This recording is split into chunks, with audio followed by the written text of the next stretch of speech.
Hey guys, it's Judy from Nutrition with Judy.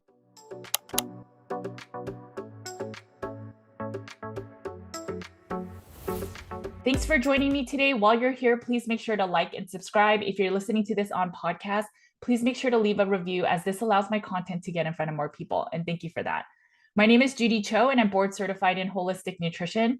And I have a private practice where we focus on root cause healing, and it often starts with the Carnivore Cures all meat elimination diet. Today, I had the pleasure of sitting down with my longtime clients, Kelly Ann. Kelly's been working with me for on and off about 2 years, and we have always been trying to help her get to root cause healing. She's been carnivore for 5 years, maybe even longer than I've been carnivore.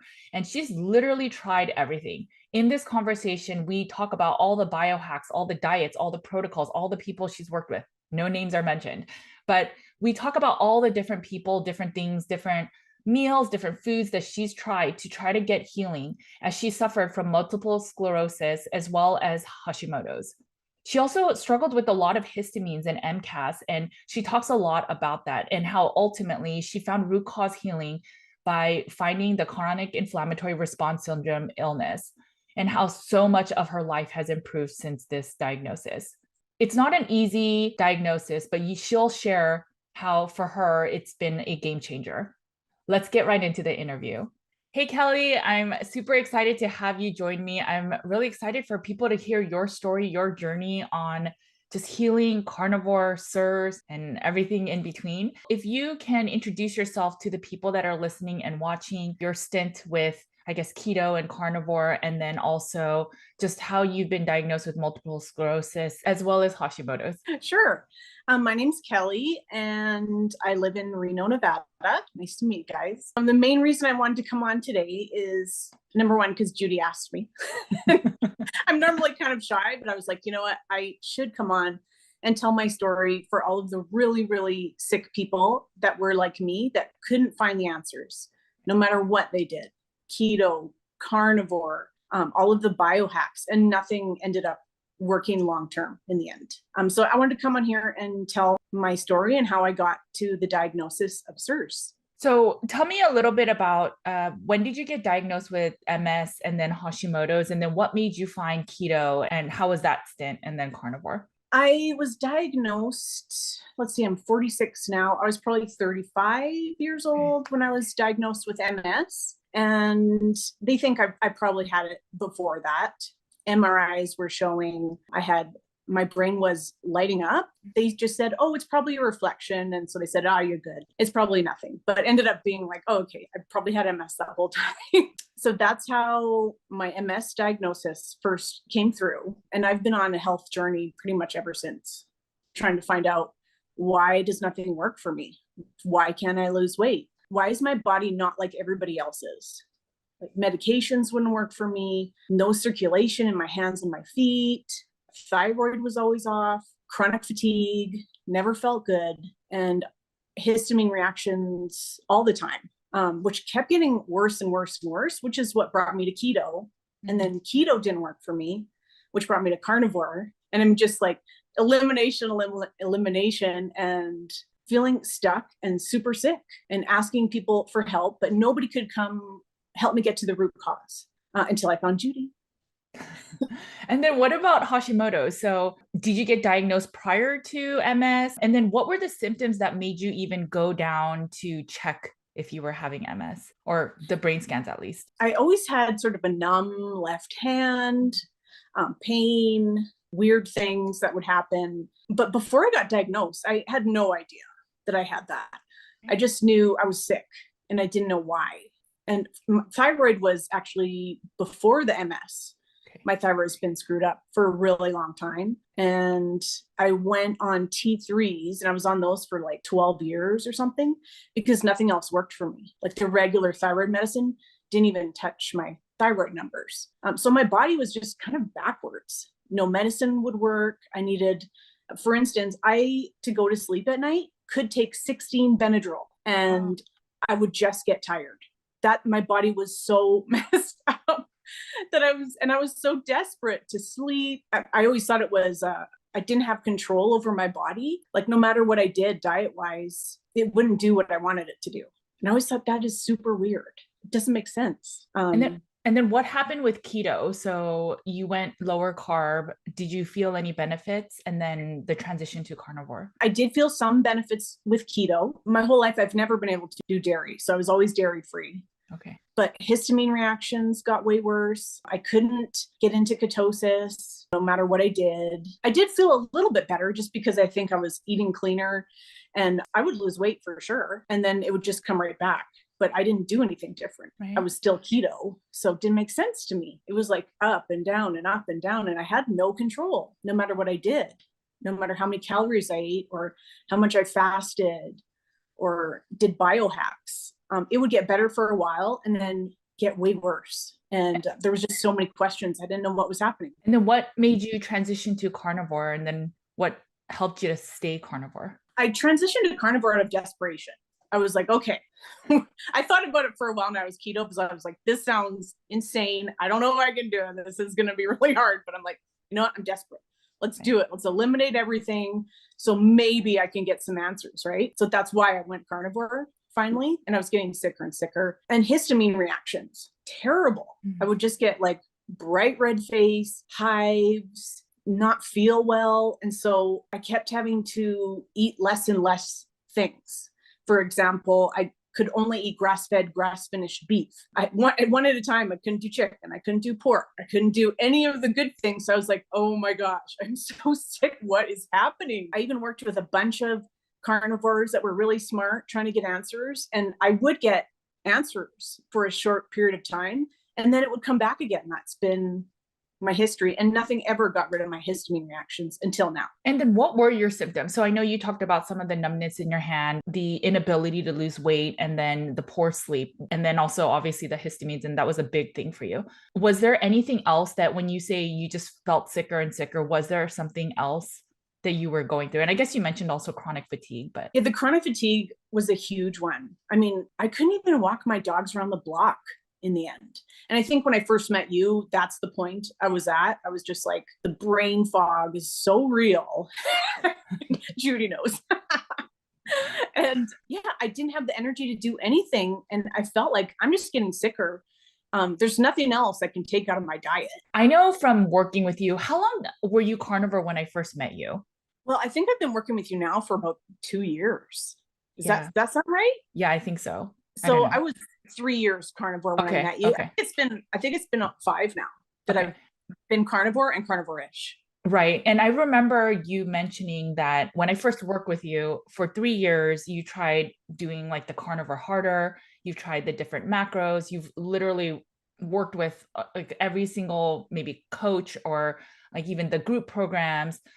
You've tried a lot of these things. You've done the low histamine diet. You've done strict carnivore where there's absolutely no sweeteners, and none of it really fully worked. Like, what were the emotions going through all of that? And you see that a lot nowadays where it's like you have to reduce the coffee and it's the coffee that's the issue, or it's that you're eating high fat, or that you're eating low fat, or you're eating too much protein. The emotions where you start to feel crazy.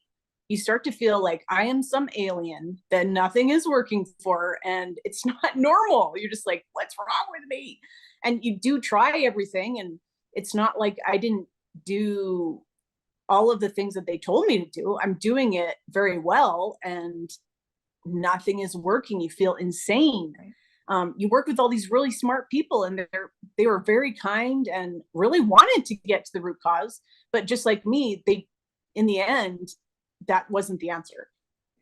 Right. And you also told me that you're not also this type of person that just you try something for 1 week, but you also go all in and you try your best. So can you tell me like an example of maybe one lever you used, how you stuck to it for a while until you realized it just wasn't working? Oh, well, the most extreme that I got was grass-fed, grass-finished beef only and water and salt. That's how extreme I got, which I did for quite a long time because it ended up that that's all I could eat. Let's talk a little bit about some of the specific levers and if you can get into it. I know that, for example, right now there's a really big push and popularity for high fat carnivore and people are tracking their ketones. And you did that though. You did that 2 years ago. and it didn't work Yeah. so well for you. Can you share a little bit about your experience? You don't have to mention names of who you've worked with, but if you could just Sure. kind of share what happened with you and ultimately what you decided to do. So being so sick, I decided, well, maybe I should do this really high fat, low protein, or lower protein for sure, way of eating to make myself feel better. And track your ketones, your glucose, trying to get your numbers really low, your ketones high, glucose numbers low. It actually really messed me up, but I didn't realize it at the time. I just thought, well, it's probably part of the protocol. Like I was waking up at night with like an adrenaline rush because my glucose would get so low. It did make my ketones go high for sure. Did help my skin clear up for sure. But I just felt really sick. I couldn't sleep, getting up to pee at night, just all the things that make you sicker. Like getting up, not getting good sleeps at night, that is not you're not going to heal if you do that. And I remember we had a session and you told me this is not working. And one of the things that the person you worked with also recommended was going on higher thyroid medications. And I think that also didn't work for you as well. Yeah, the thyroid medicines were great. I think maybe I was going up too fast, and then that combined with the no sleep and the feeling sicker and the not enough protein, my body just did not like it at all. Right. So for me, it didn't work. Yeah. And I think the biggest complaint you had back then was that you just couldn't sleep and you were actually gaining weight. I think from what I remember, you had gained some weight on that. Yes. And so eventually we just decided to stop it because after several weeks, you just really were not sleeping. And it just got to a point where we needed to have you try something different. And then I think as soon as you started upping your protein, your sleep improved. For sure. And then we started getting into like the gut protocol stuff, or was that before? I don't know. It's all confusing now. So, and I know it's a regular person. And so, I mean, I'll quickly talk about the gut because that part was working with me, but we did a little bit of gut stuff. It helped some, but it wasn't enough to move the full needle. So I'll fully own that as well. And that's totally fine. Right. And we didn't know about Sears at the time. Right. We didn't know. Poor Judy. I know if you haven't worked with Judy, she like loses sleep over your case if she can't figure out what the heck is wrong with you. And eventually figured out the SIRS. And anyways, that's ended up being my answer. But I worked with Judy for a long time. And while I got gut healing while working with Judy, we were both like, what else is wrong? Not enough. Right. Yeah. And that's exactly why I shifted my perspective too of I used to think an all meat elimination diet, the Carnivore Cures elimination diet, and then going stricter, eating grass finished only, eating the purest and cleanest of meats was the answer. And as people would do it long term, even for you, even doing gut supports, it wasn't moving. Of course, people saw improvements, but it wasn't enough to feel like I am finally regaining my health fully. And so that's when I started. It was enough of you and other clients to make me realize and challenge myself of, okay, this diet is amazing and it's amazing for everyone. And it might be the last puzzle piece for everyone or a lot of people, but it's not for everybody. And that's when I realized we need to dig deeper and find what else is it, because now we obviously have the food is dialed in and it's not the food that's the issue. So then if it's not the food, if it's not the gluten, lectins, everything else, not the oxalates, then what else is it? And that's how I ran into SIRS, but we'll talk about that in a second. I think there's other things you also tried. So you tried the low histamine diet, and you even did a low leptin diet. If you can talk a little bit about both of those. I definitely have been waking up with the sunrise and the sunset, watching, getting outside more every day, which I'm not saying don't do that. I still do that today. I still think that's healthy. I think that's just good for you, especially with MS. I need some sunshine in my life for sure. But yeah, I did that. All the biohacking. I have an Aura ring. I followed anybody that would give me a different point of view on healing if they were carnivore, for sure. I tried everything. And then what about the low histamine? So did you just find certain meats, or was that when you were doing the grass finished beef? Yeah, the low histamine would be the grass finished beef, which I actually the low histamine, I'd say the carnivore is how I got to low histamine, where I just cut out all the vegetables because that's what was giving me histamines. Okay. And then after a while, then the meat started giving me histamines too. So my body was really screaming.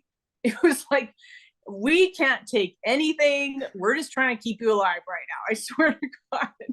And it's so interesting because I'll see people say the carnivore diet made me really sick with histamines or has triggered my MCAS and now I can't tolerate anything else. And I really think, I mean, even with your own experience, that maybe you're one step closer to finding what your root cause is. And that's why now Yep. your body's even saying that it doesn't like certain meats. One thing that SIRS does, or chronic inflammatory response syndrome does, is there's a marker called C4A. And when that is triggered and high, which for a lot of people that has the SIRS diagnosis, that marker is high, it's a blood work. And that marker triggers MCAS to then release histamine responses. And so then you'll feel it with a lot of the foods you eat. So I have just, from all the things I've learned and studied with the whole SIRS and Shoemaker protocol, MCAS and histamines is never the root cause, or rarely ever the root cause. Can you speak Right. to your experience a little bit about that? My whole goal was always to dig deeper. Mm-hmm. Like, this doesn't work, check it off the list. Like, we need to find the root cause. And I remember you were always talking about root cause. And that's why I hired you. I'm like, you know what? I'm hiring Judy right now. She's going to find my root cause finally. And then even with us, it took a while to learn what the heck was going on. But yeah, it goes so much deeper. Like the sick carnivores that are looking for answers, I don't think anymore that it's in a biohack. There's no reason that your body just can't handle vegetables or can't handle meats and keeps getting worse and worse. I think the reason for that for me is SIRS. And that was my answer. And I only know that it was SIRS now because I can eat whatever vegetable I want now. Right. I can eat dairy, and I've never been able to eat dairy in my whole life. Like, these things are happening, and I'm like, oh my gosh, this is actually my problem. Finally, like, I have some control and I'm actually healing, not healing just for a little bit and then getting worse. And then are you and I'm now not even done my SIRS protocol. So and then are you eating the whole rainbow of meats now? Are you able to just eat yeah, I'm eating whatever I want. And I mean, whatever I want. I had a sweet potato yesterday. I've tried all the vegetables just because, you know me, I'm like, today's the day I'm going to be able to eat everything. And so, of course, I'm testing it all the time and nothing is giving me reactions. That's amazing. So do you stick to grass finished only, or are you able to eat? No. Costco is my favorite. It tastes so good and fatty. Like, it definitely tastes better. Now, just because I want to be a better human, I do have a whole cow in my freezer that's grass fed, grass finished, local farmer, all of that. And it tastes great. So I do both. But you can tolerate all the conventional. I can eat whatever I want now. I had a Costco steak that was in the freezer yesterday. And then you, I know you did a stint at low oxalates, or at least following the protocol because maybe you are oxalate dumping. Can you speak to that a little bit? In the beginning, for sure, when I went strict carnivore in the beginning, and I was just doing, ribeyes. I was on all the forums, and everything that would happen to me, everybody's answer was always, "Oh, that's oxalate dumping." And so in the beginning, that makes sense. Because I did see some things that probably were a little bit of oxalate dumping.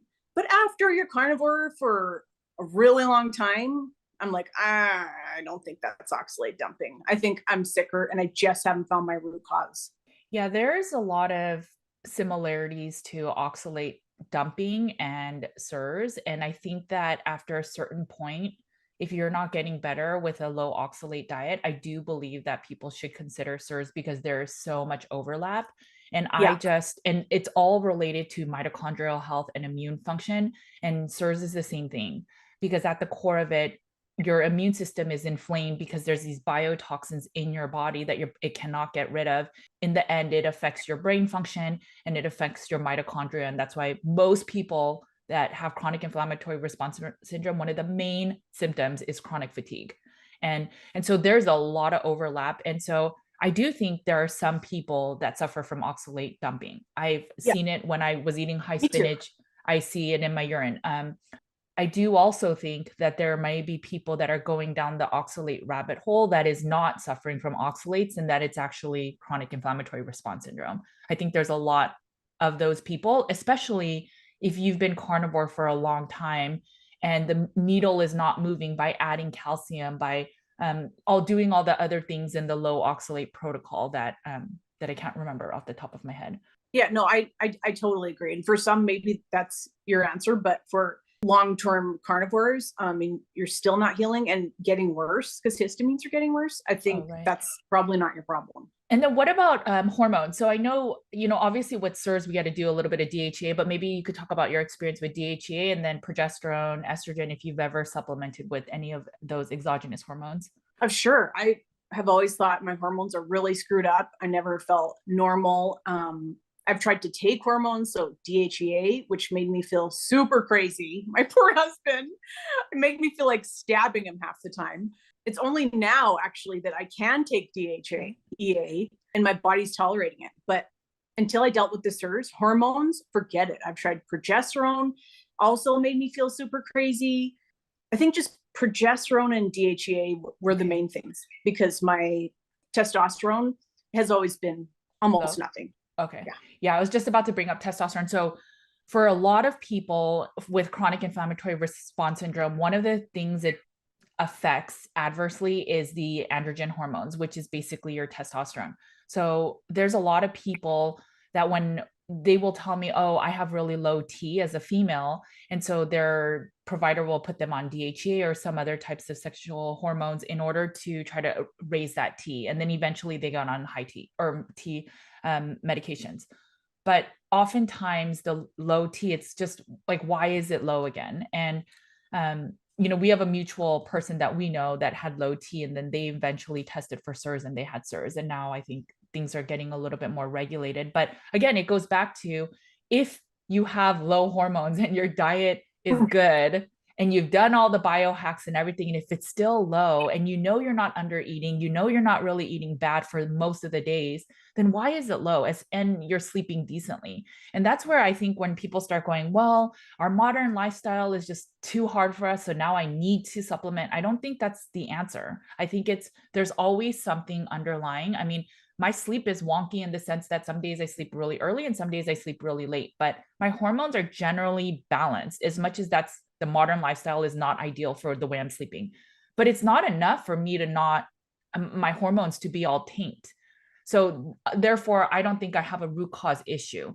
Whereas we have a lot of clients where their hormones aren't balanced, but they've been carnivore for years and they're eating sufficiently. Yeah. So then it's at that point, it's just we need to find something more deeper to figure out what is going on rather than, okay, well, I can't raise it.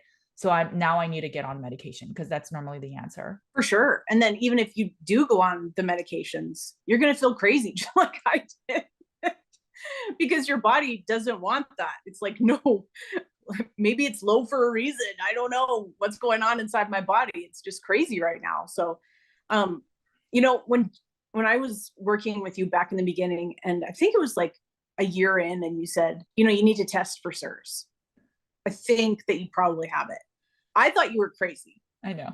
So I wanted to tell people the honest truth with SIRS, because I thought it was crazy when you used to tell me, and I put it off probably for 4 months. Right. When you kept telling me it's not another thing, Kelly, it's probably SIRS, just go get tested. I was like, oh, I got to, another blood test is going to cost so much money, and this whole SIRS thing sounds cuckoo. I was like, oh, okay, a building's making me sick. Sure. It sounds so crazy, but it was absolutely what was freaking wrong with me. And then I ended up being, have multi-susceptibility. So, and I feel it now when I go into certain buildings. I can literally feel it making me sick. Yeah. And I think long ago, before we had any type of testing, you were probably the person in the tribe or the community that would say, we can't go there. I feel sick. And so you are that healer in the community that could protect everyone else that wouldn't know that there was like imminent illness from either the water damaged building or like the whatever that they lived in or experienced. And I think it makes sense. And I get it. I mean, there are so many people that come to us that want to do, okay, my macros aren't working and I'm not sleeping well.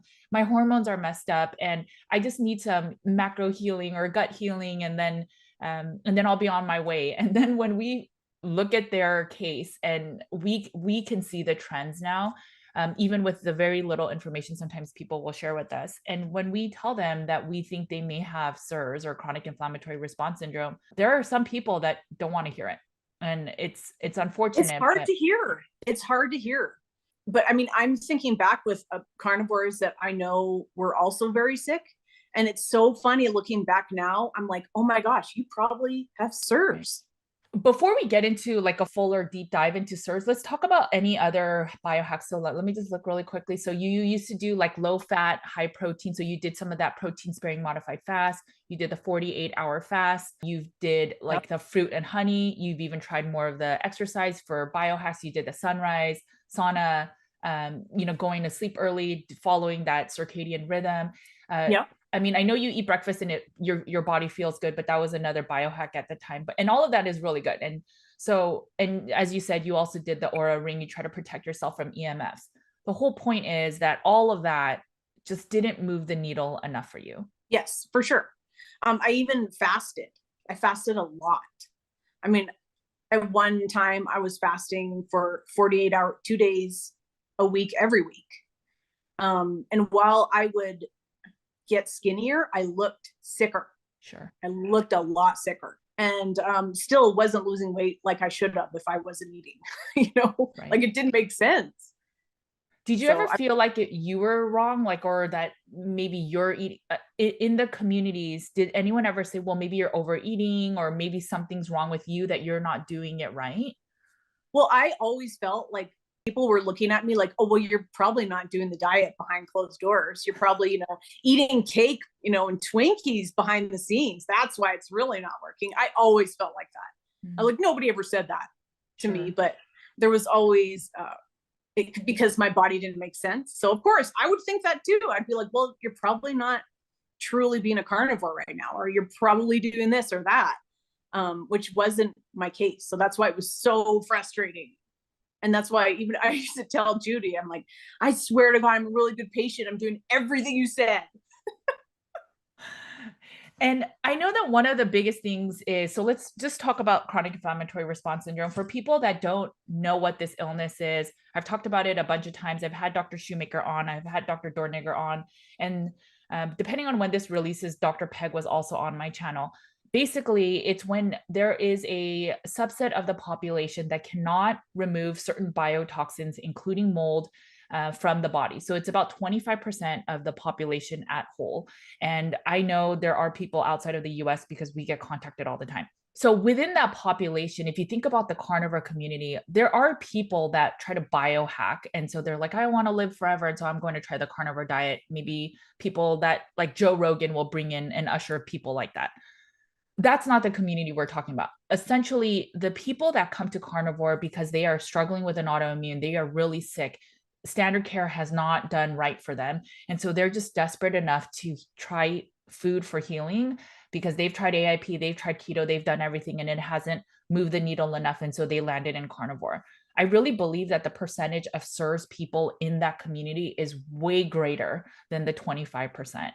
I think I spoke with one SIRS medical provider and he said to me, the fact that the carnivore community has to look for answers and even try to biohack with food, it's likely there's a deeper set root cause issue. And so you find a little bit of healing with food for a while. And obviously everyone needs to get off processed foods and packaged foods and seed oils and etc. But if you're eating mostly meat or even some vegetables and you're not fully better, then it's not just that the diet's not perfect enough. And that's something that was very eye-opening for me for this whole SIRS protocol is actually there's just something more underlying that's the issue. And I know that when I started sharing this, it's difficult because the tests, I mean, a lot of the markers, even for me, it's like $100 something just for one marker to test. So then Mhm. when you sell it as a package, it looks like, yes, I'm making a lot of money, but I'm really not with the markers. It goes to LabCorp, so thank them. But um, it's it's very expensive. And I know for you, that was one of the big hindrances because it seemed like a crazy illness. And then it was very expensive. Can you talk a little bit about that? For sure. I've, with my finances, Judy's like, well, the tests will probably cost about $1,000. I was just like, $1,000? Like, that is a lot of money. Like, I don't think I can afford that.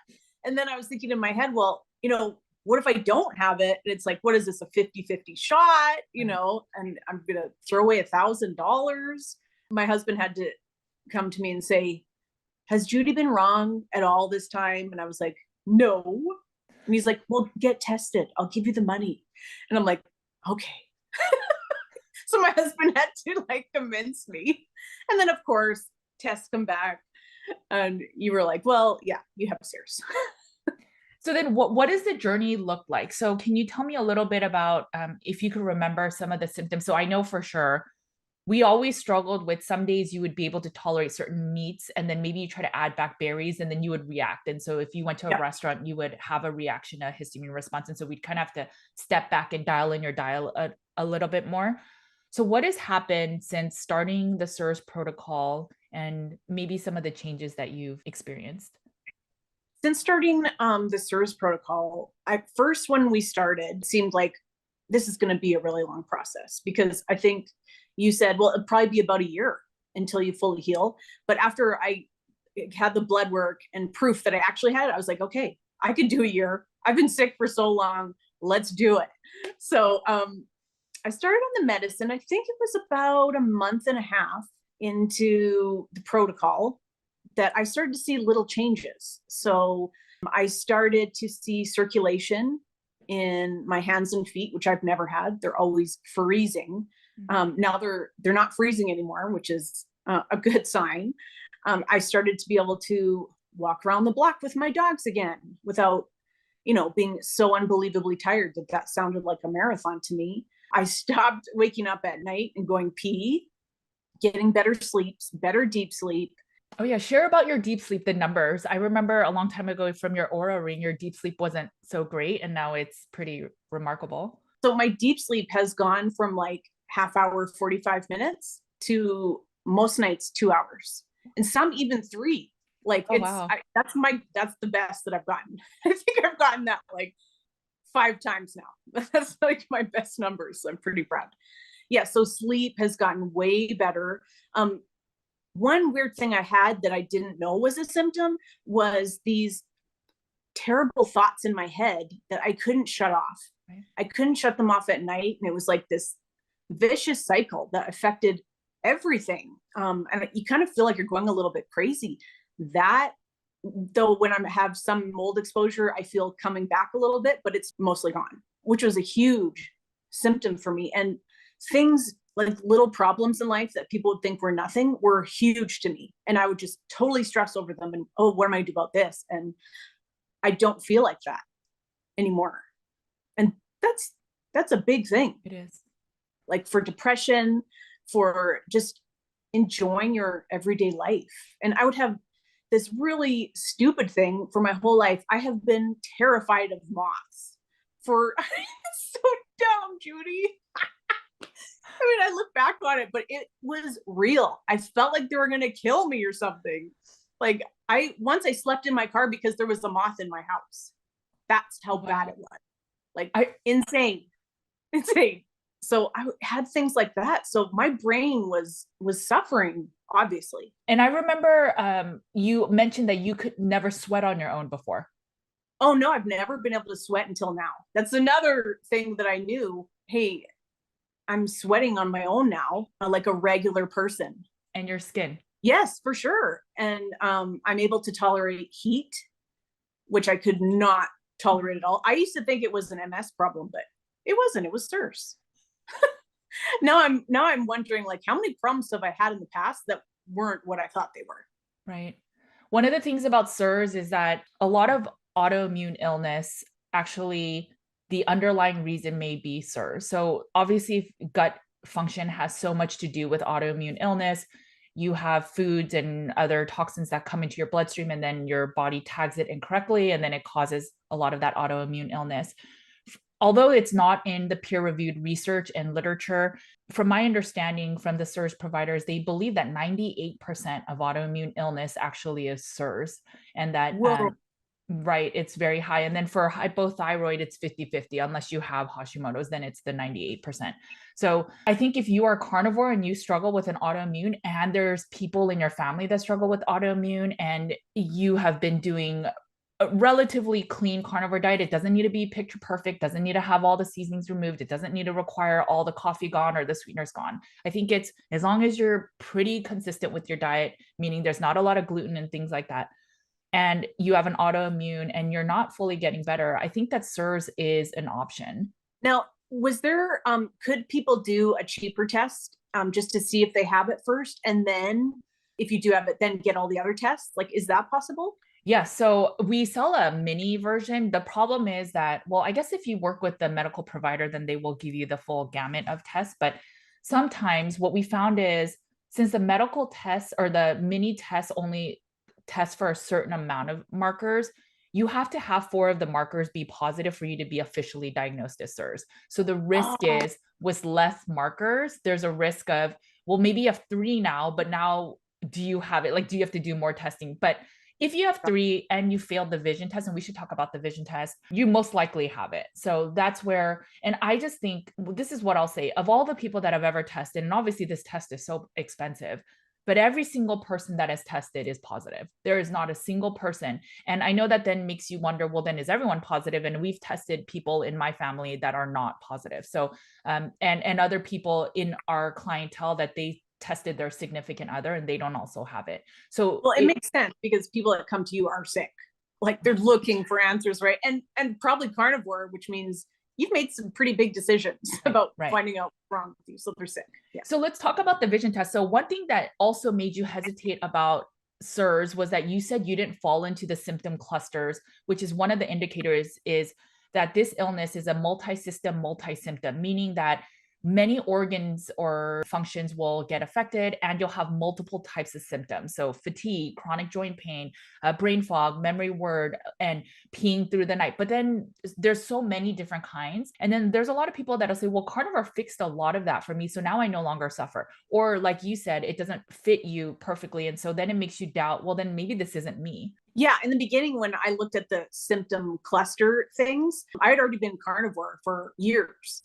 So half of those things didn't make sense for me anymore because I guess I'd already taken care of those things where if I was on standard American diet, I would have failed all of it, right? So that's the difference for those. And the vision test sounded so crazy to me in the beginning, and it still sounds a little crazy, but it totally works for me. And I think my first score was unbelievably horrible. I thought the whole test was tricking me the whole time because it just looked blank. Oh, okay. Which is why I failed so miserably in the beginning. But that's how many biotoxins I had in my body, and it was affecting my vision. Yeah. So just for the people that don't know what the vision test is, that's probably the first step that our team really recommends for everyone is, if you think you're suffering from SIRS, the first test you can take is the vision test. Now, there is a chance that you can pass the test and still have SIRS. There are people in our community that have passed the test and then they got tested later and they had SIRS. So, but majority of people, if they have SIRS, will not pass, and then they'll fall into the symptom clusters. The vision test is like $15. So you could do it from the comfort of your home. And what's happening is, since your brain is very inflamed with the biotoxins, it will start using less of the capabilities. And so one of the things that it will start diminishing is the ability to see contrast in colors. So it's very slight amounts of colors, and it's the test basically is you click a button if you think you saw the lines, and if you don't see anything, you don't click anything.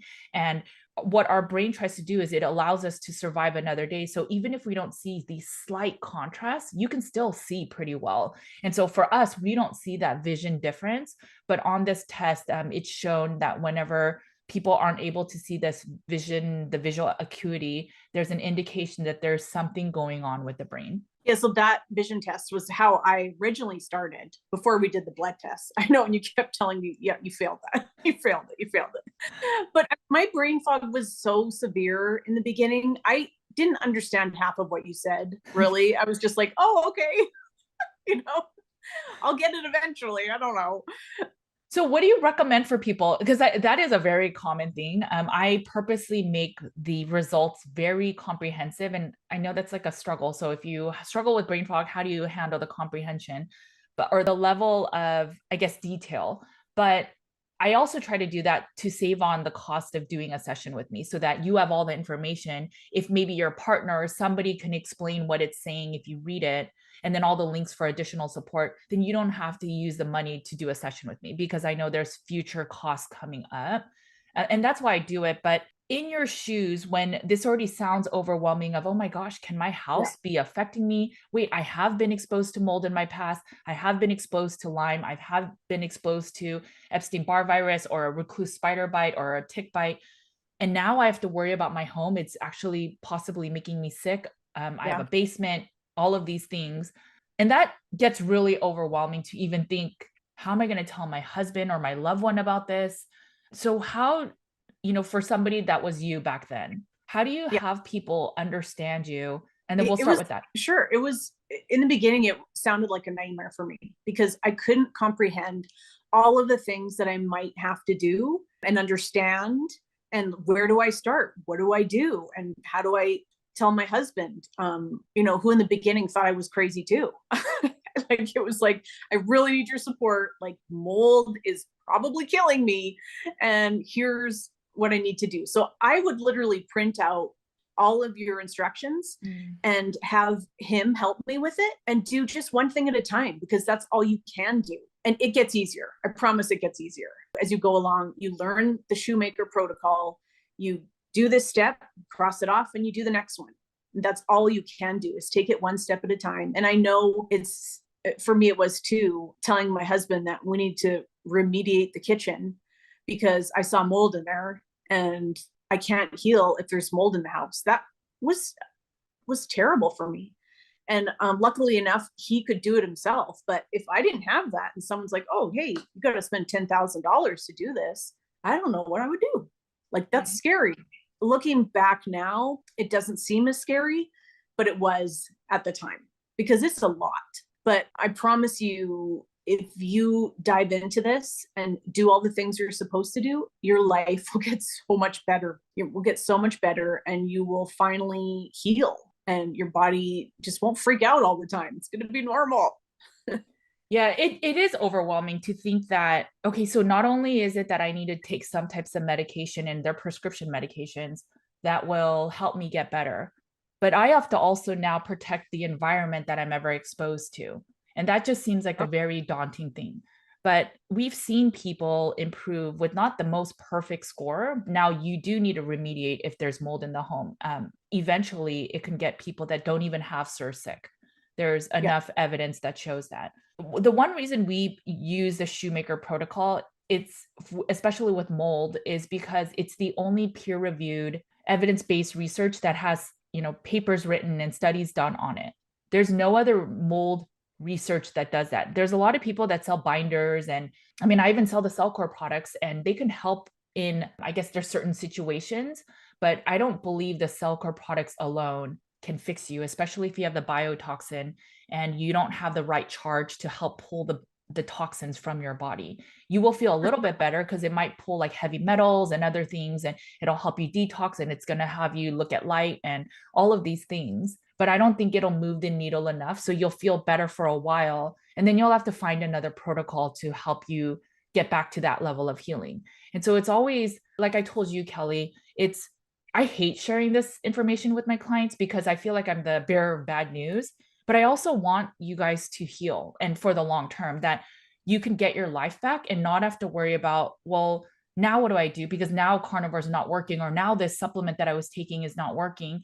And now I'm back to having histamines. And now I have to go back to eating just grass finished. And it's starting at square one when it takes like these super small baby steps. But now that we know that SIRS is one, and there's other things, it could also be Lyme as a separate thing, for example, or heavy metals. But once we find the root cause, you don't have to be as meticulous with healing. And that's the big reason I wanted you on, because you did all the biohacks, like every single Yep. biohack you could think of.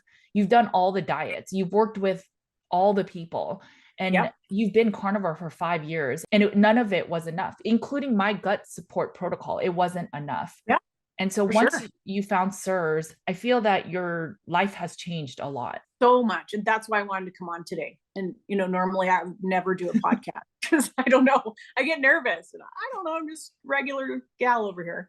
But I've seen so many changes that I want you to not waste your time.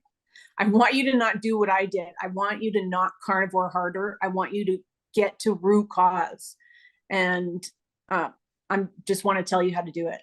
It's so much deeper than just diet. Right. Like you would do so well with the Shoemaker protocol if you just get that test and just start on your journey. Get the blood test. If you're positive, work with Judy and do the Shoemaker protocol and heal yourself. And people don't even have to work with me. Like, this is not a sales pitch, by the way. Like, it genuinely is not. I'm not making any money. And I know Judy is amazing with that stuff. And she's always like, oh, I don't want to take your money. I mean, she's just like that. And it's like, lady, you saved my life. I know. You put in the work. Never rip anybody off. Like, well, thank you. Yeah. So, and in fact, you actually move people on to other doctors, so you don't take their money. So she will do what's best for you. Yeah, because I mean, although I'm certified under Shoemaker, I can't prescribe the medication. So I will have to have you move on to a different provider, but I can give you the second opinion. I can give you, because I've seen so many people go through the protocol with different providers, and I'm like, oh, well, that's weird that that provider's making you do that, because here's my experience. And then same thing with the IEPs for the home remediation. So I can be that secondary advocate. And I also know all these providers since we're part of the same community, being certified under Shoemaker.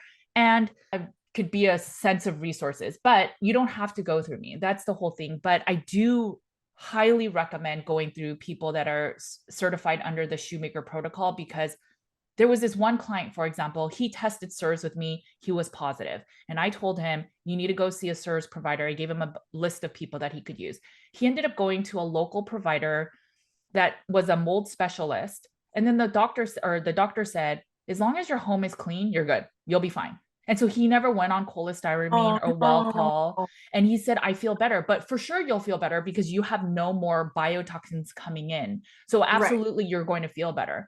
But you can't get them out. Right. So then I told him, okay, so I still recommend that you work with the Shoemaker doctor, but if you feel better, I will totally honor that. But if you ever have an issue, let me know. 3 months later, he emailed me and asked, can I do some blood work? And I have no idea the context. And I said, sure. And when he wrote back to me, his C4A was skyrocketed, meaning that he's in new exposure. Right. And he never again, ever took a binder. So it's just, and that's where I'm saying he was so close.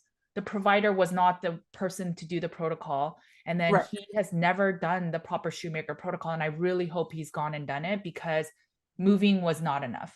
It was not enough. For sure. And I really credit most of my healing with the Shoemaker protocol, because most of the healing was the medications. Right. That and the safe environment. Sauna, getting out the toxins, all of that. And also when I started, let me just say this, I asked Judy, she's like, well, I'll recommend the providers. And I was like, that sounds really expensive. I don't think I can afford these Shoemaker protocol people. Can I just work with you? And even though you didn't give me the prescriptions, I just got them on my own. Sure. And also I trusted you. I had been working with you for so long. I really didn't want to go to another doctor that I didn't trust. So I worked with Judy this whole time. Well, thank you for that. But most people that I know of my clientele, they cannot find a provider that will either give them the cholestyramine or the VIP. So you are very lucky in that sense. Totally get it. I just want to make sure to put that out there. I'm telling you, I have like at least three 4 different people that I've gotten prescriptions off to do this protocol. Okay. So yeah, so not all one doctor. I go to this doctor for this and this doctor for this. Oh, right. Okay. I'm just that kind of person that will find it somehow. So now that you've been healing and you know sort of what buildings affect you, how have you, so if you go into a new building, what do you do? So there's a lot of people that'll say, well, I need to travel or I want to go on vacation. I don't want this to hinder my life. That is the most difficult part for me. And I know everybody with SIRS is different. So what might affect one person in a building might affect me more or vice versa. So I can only tell you my experience. And I personally tested every one of the buildings that I would normally go into separately to see how they affect me. And then I go home, I see how much chronic fatigue I have. I test the VCS and what are my biotoxin scores looking like. And that will tell me if that building I'm going to feel sick in or not. And most of the buildings make me feel sick. I've learned over this last 9 months that when I'm in a building that makes me feel sick, it takes me 3 days to start to feel better again. Mm. And that's using the binder, sauna, all the things. So it takes me about 3 days to start to feel normal again. And then some, I'm okay. So you just have to test them. For me, I have to test them. I started using masks, which definitely helped me. If I know this building affects me, like, oh, I'm going to go to Walmart, but I know that definitely affects me. I'll put the mask on and I'll be okay, as long as there's a good seal. Sure. So I learned little tricks and stuff like that, but I have a much easier life than most people that have to work in different buildings. Like, I don't have that problem, thank God. So that would really suck. Yeah. So the recommendation I give when it comes to work buildings, I mean, school buildings are a little bit trickier, and school buildings are just as bad with mold often because they've obviously had a leak sometime in their history and their buildings are normally old. But when it comes to office buildings, you can always see if there's a part of the building that's cleaner, because you can always contain an area and make it a little less moldy than maybe the general area. Now, if you work in a cubicle, for example, you may just have to buy an air filter and see that most of the air that you're breathing in is purified through that air filter. I have one in the back, but I don't think you could see it. But I mean, there are little things you could do, but yes, long term, if you cannot heal in that office building you're working in, I know this is the hard pill to swallow, but there are people that have to change their job because, I mean, it's your health that's getting impacted. So at a certain point, that decision does need to get made, and I know it's tough. That's the hardest part, especially thinking if it's your house that's making you sick. It's like, oh, okay, move. Oh, what? Like, where am I going to go? Like, and how do I know that building doesn't have mold in it? Like, going down these rabbit holes could seem very overwhelming, but just start at day one, because as your brain starts to heal and your body starts to heal, you start looking at things differently, and your life seems more doable. Right. Even with this, even if you have to travel, even because now I have tools in my back pocket. Okay, so I went into a building and I was really affected. I can't get off the couch, super chronic fatigue, feel terrible. I'm going to go get my cholestyramine and get in the sauna. I'm going to get those toxins out and I'm going to feel better. Right. So now I have the tools, and now I know how it feels also to be in a really bad building, because really for me, in the worst building I went into, 3 minutes after I walked in, I felt like somebody literally sucked all of the energy out of me and I was a zombie. And they say that as you get closer to the Shoemaker protocol says that as you graduate from the protocol and you're on VIP, and you're not even on VIP yet, you're like right there, but you're not there yet. So that medication is supposed to help some of the master hormones that have declined through this whole, I guess, these little fires that we have in the body because the immune system is trying to release some of the biotoxins, but it's not able to. And so when you take the VIP and you removed all the biotoxins coming out, so one, you're like clearing up all the biotoxins that are inside the body through the binder. So now you have no more, you have less coming in. And then now you're trying to modulate all the different markers that are imbalanced, like the TGF beta, C4A, MSH. I know these are all alphabet letters, but essentially you're trying to take out all these little fires that have been going on in your immune system for the longest time. And that's what every single step of the Shoemaker protocol then does. And then when you're ready for the VIP, so now it's just helping that like overall fatigue kind of just elevate up and you're improving. what you're really doing is you're telling the immune system, hey, you no longer have to be in attack mode. You can go back to being in surveillance mode. So where you can just be kind of cruising and protecting the body rather than I'm in this fight mode. And that's what essentially VIP is supposed to do. But when you're at the right time to do it. So all those fires have to be gone. Most of the biotoxins aren't coming in. And then when you get there, even if let's say you went into Walmart and your body again, because it's pretty clean now, yes, if you feel that you've been affected, take the cholestyramine for a few days and then you move on with your life. Even if you get impacted by a little bit of mold, remember there's that bucket that your body's going to tolerate some before it starts showing illness. So once the body immune system is modulated and you're back at surveillance mode, you probably can tolerate a little bit more than you're even tolerating now. And so that's the whole beauty of the full Shoemaker protocol. I'm so excited to get to VIP. So excited. Also, one thing I wanted to say is I've seen people with SIRS that aren't carnivore and they have a much harder time, much harder time. So carnivore is pretty important.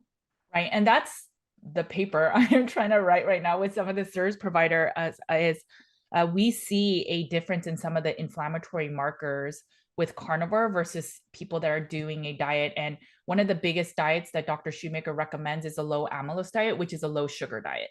So when you have SIRS and you're adding sugar in your diet, it doesn't matter if it's really like even high fruits or honey, it causes more inflammation in the body. And then it just causes some of these other inflammatory markers. It basically ignites them to do even bigger fires in the system. So that's where I think carnivore really helps people with SIRS, but long term, it could cause it to be just a band-aid and not finding root cause. But eventually, I think that people that have SIRS that do carnivore long term, their health starts to plateau.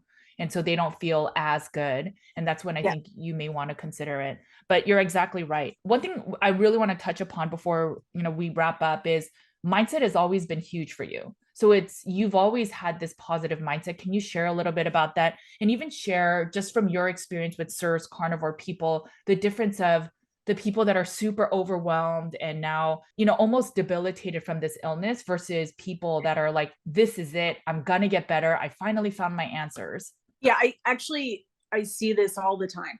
So you're starting carnivore, you're starting SIRS, and no matter what diet I've ever done, I've always gone into it knowing it was the answer. I never once had doubt in my mind because I knew if I have doubt in my mind, it might not work.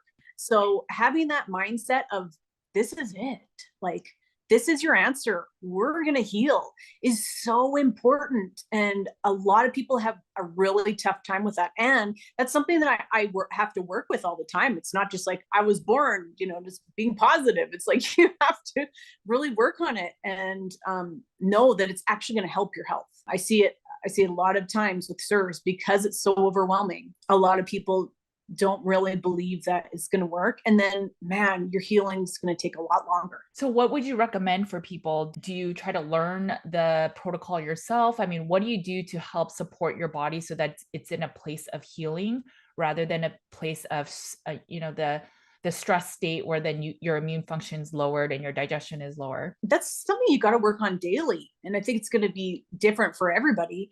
But as soon as those negative thoughts would come into my head, I just kick them out. And I'm like, nope, that's just white noise. Get it out. Get it out. You're going to heal. You're doing great. Look at all the good things you've done and make a list for yourself of everything you've healed, no matter how little it is. And those little things are going to turn into huge things in the end, and keep that positive attitude. And also joining a SIRS group also helped me for support and people that are dealing with the same things I was. Because, man, I had a million questions, and you just feel really alone if you don't have other people. They're like, oh yeah, no, I went through that. You're going to be fine. This is what's going to happen. This is what happened to me. Or this is how I did it.